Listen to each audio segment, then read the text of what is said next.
Sir हमारे साथ हैं मुनमुन धमीजा के वकील कासिफ। सर ये बताइए कि आज जो बहस हुई इनों पे आर्यन अरबाज और मुनमुन धमीजा पे किस तरह की बहस हुई, क्या डिफेंस का था, क्या तरह का था और एनसीबी का क्या कहना था? देखिए हमारा शुरू से लेके आज तक डिफेंस यही है कि एनसीबी जो चीज़ दिखाना चाह रही है कि नेक्सस है, कनेक्शन है, लिंक्स है, वो बिल्कुल भी नहीं है।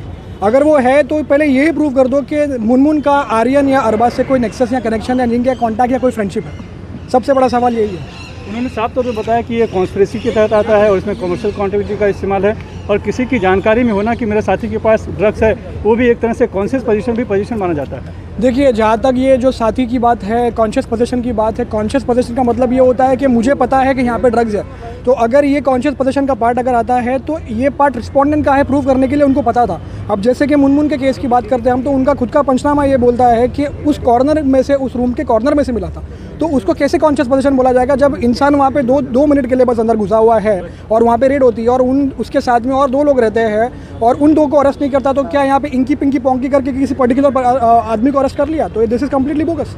इलिसिट ड्रग ट्रैफिकिंग को भी इस्तेमाल किया गया। उनको लेके मुनमुन को लेके कौन गया था वो भी अरेस्ट नहीं आपने कोर्ट में बताया? जी देखिए ये तो पंचनामे में ही ओपनली लिखा हुआ है कि उनकी बुकिंग जो है रूम की वो किसी बलदेव नाम के आदमी ने किया हुआ था, तो वो बलदेव किधर है? दूसरी चीज़ पंचनामे में ये भी लिखा हुआ है कि सौम्या सिंह नाम की लड़की के कुछ बैग में से सर्च के टाइम पे कुछ इलिसिट चीज़ें मिली हुई है, तो वो लड़की कहाँ है? वो दोनों अब तक इस केस में आरोपी क्यों नहीं बने हुए? की तरफ से जो पंचनामा का कॉपी आया है उसमें भी यही कहते हैं कि अरबाज के पास से अपेरेंटली 6 ग्राम मिला था। That was also for consumption, it was not for selling आगे। He is not a peddler कि वो एक कॉन्स्पिरेसी रचेगा।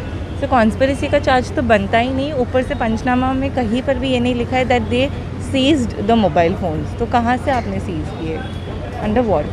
देखिए इस पूरे मामले में 20 लोग गिरफ्तार उन्होंने बताया, उसमें से 4 ड्रग पैडलर हैं, जो बताता है कि कमर्शियल क्वांटिटी का भी इस्तेमाल हुआ है, पूरी कॉन्स्पिरेसी है और सभी एक दूसरे से लिंक है। उसके लिए चैट का भी आधार पर दिया जा रहा है कि मोबाइल चैट, व्हाट्सएप चैट जो है उससे भी पता चलता है। सर एज फार एज हमारा क्लाइंट है, हमारे क्लाइंट का तो ऐसा कोई व्हाट्सएप चैट नहीं है, ना ही उसका कोई कॉन्स्पिरेसी है किसी ऐसे से जो एक जिसके पास से कमर्शियल क्वांटिटी मिला है। इनफैक्ट अगर हमारा कनेक्शन किससे दिखाया गया है तो उसके पास से भी स्मॉल क्वांटिटी ही मिला है, not commercial quantity. He is not a peddler according to their own panchnama. वो लोग कहते हैं कि वो पोजेशन के लिए था। ये लोग सारे लोग इंडिविजुअली आए थे, किसी को जानते नहीं थे पार्टी में कि आप इनको कनेक्ट करोगे और बोलेंगे कॉन्स्पिरेसी था।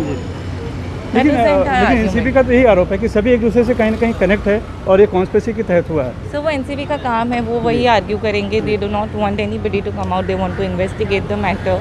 बट आप मैटर देखेंगे, हमारा आर्ग्यूमेंट वही है कि इंडिविजुअल रिकवरी हम नहीं जानते एक दूसरे को।